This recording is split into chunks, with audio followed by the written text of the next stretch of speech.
Eu estou aqui no centro cirúrgico e vou falar hoje sobre um caso interessante que eu vi, que foi uma complicação de hérnia de disco com perda de força e com o chamado pé caído.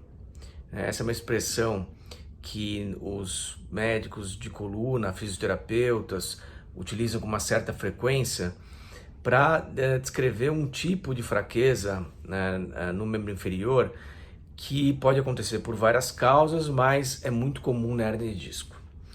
Eu sou o Dr. Alberto Gottfried, médico ortopedista, especialista em cirurgia de coluna vertebral, e esse aqui é o meu canal do YouTube. Toda quinta-feira nós publicamos um vídeo novo sobre coluna vertebral, tratamentos clínicos, tratamentos cirúrgicos e bem-estar relacionado à coluna. Muito bem, a maioria das hérnias de disco, né, como a gente sabe, são tratadas sem cirurgia, né, conservadoramente. A gente já falou isso várias vezes, a gente gosta de repetir isso, mas nem sempre, né? Existe uma parcela de casos que podem evoluir com complicações, dentre elas a complicação neurológica é a mais temida. E dentre as complicações neurológicas, né, existe uma que é a paralisia da musculatura que faz com que o pé fique nessa posição de 90 graus, tornozelo, né? Então quando a gente pisa, né, o tornozelo tem uma posição de 90 graus, quando a gente perde a função muscular, o pé cai, né? O pé fica apontando para baixo. E isso acontece pela fraqueza de um músculo específico, né, do tornozelo, né, que é o tibial anterior, né, e também pelos extensores dos dedos, são a musculatura que faz os dedos ficarem levantados para cima, e com a fraqueza desse músculo o pé cai, né, então é o chamado pé caído. Muito bem, várias condições podem causar o pé caído, né? Então, como por exemplo, né, como eu já mencionei aqui no começo, a hérnia de disco. A hérnia de disco quando comprime a raiz nervosa, em geral L4, L5, né, é o nível mais comum, comprimindo a raiz de L5, ou L3, L4, comprimindo a raiz de L4, né, são as duas raízes que fazem a dorsiflexão do tornozelo. Esse tornozelo então pode ficar fraco por conta da fraqueza muscular, dessa musculatura que eu expliquei aqui. E existe também outras causas, né, como por exemplo a compressão do nervo fibular perto do joelho.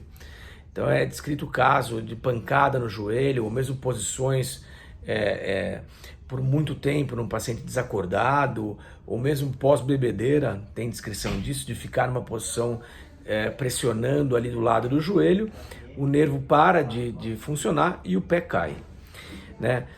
Outra causa muito comum nos dias atuais do pé caído são pacientes com falta de vitamina, principalmente vitamina B de bola, pós-cirurgia bariátrica. Então eu já vi alguns casos assim, pacientes pós-cirurgia bariátrica, que de repente evoluem com o pé caído, e isso acontece por uma deficiência, uma carência nutricional.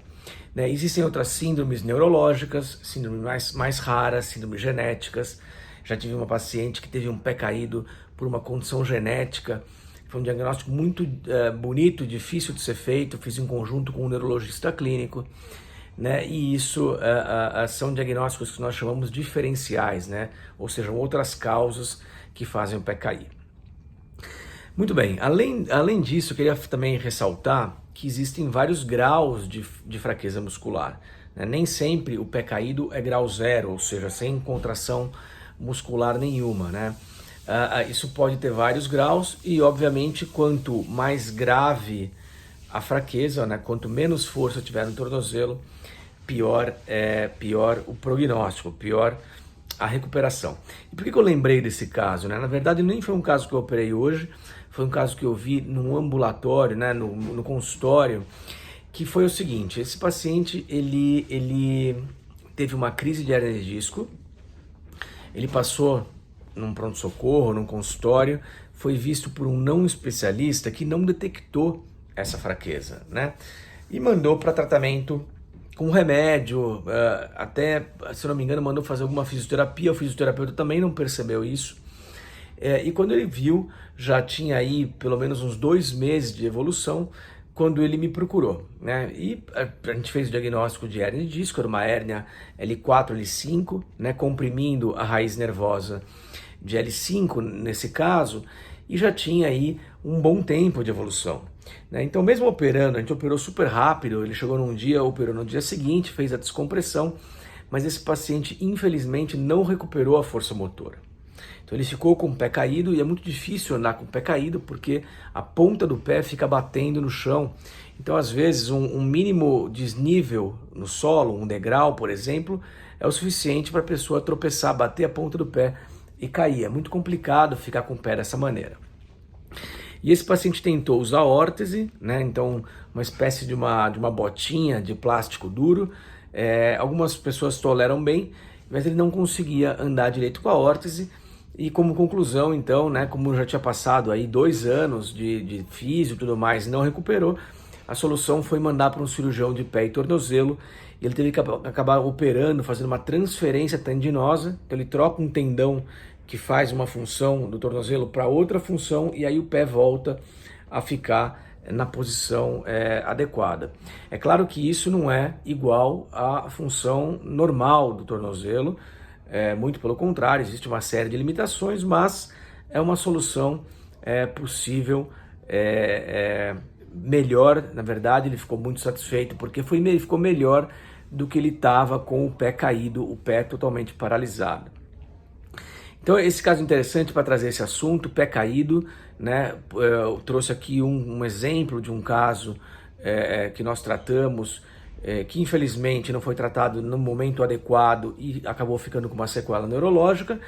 E também lembrar dos outros diagnósticos, né? Como eu citei aqui, várias outras causas de pé caído que tem que ser lembrado pelo médico, né? E também pelo fisioterapeuta quando estiver tratando desses pacientes. Espero que tenham gostado desse tema e até semana que vem. Um grande abraço.